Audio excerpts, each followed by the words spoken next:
Berdasarkan pokok-pokok pikiran dan penilaian atas naskah akademik, rumusan draft rancangan undang-undang HIP dan catatan rapat Badan Legislasi DPR RI dalam pengambilan keputusan atas penyusunan RUU HIP tanggal 2 April 2020, serta dengan mencermati dinamika yang terjadi dalam masyarakat, PBNU menyampaikan sikap dan pandangan sebagai berikut.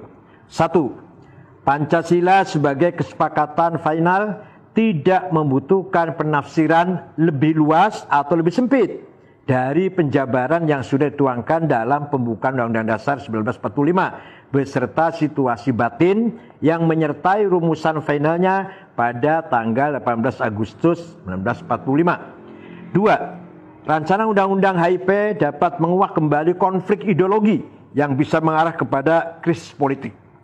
Anyaman kebangsaan yang sudah dengan susah payah dirajut oleh founding fathers kita bisa koyak kembali dengan rumusan-rumusan pasal rancangan undang-undang HIP yang polemis. 3. Tidak ada urgensi dan kebutuhan sama sekali untuk perluas tafsir Pancasila dalam undang-undang khusus. Pancasila sebagai filosofis, grosslat, dan state fundamental norm merupakan pedoman yang mendasari platform pembangunan nasional. Jika dirasakan ada masalah mendasar terkait pembangunan nasional di bidang demokrasi politik Pancasila, maka jalan keluarnya adalah reformasi paket undang-undang bidang politik, legislative review.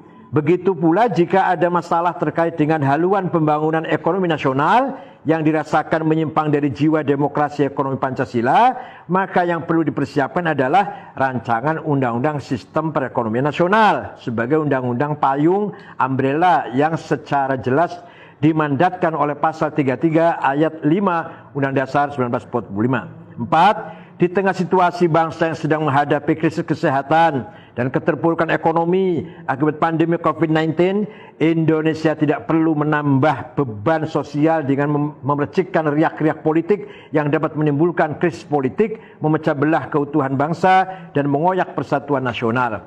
5. Sebaiknya proses legislasi rancangan undang-undang HIP dihentikan dan seluruh komponen bangsa memusatkan energinya untuk keluar dari pandemi dan berjuang memulihkan perekonomian nasional.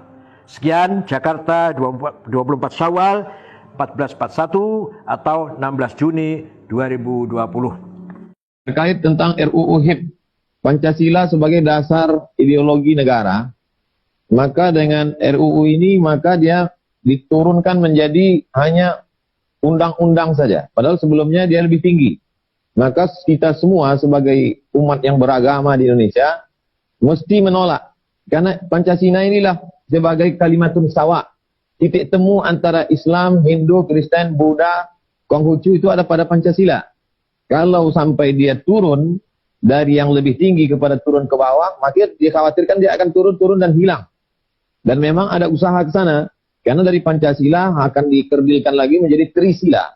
Dari Trisila akan menjadi dislimkan lagi menjadi Ekasila.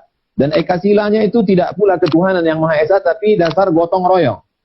Maka umat Islam dan umat beragama mesti memahami dengan baik.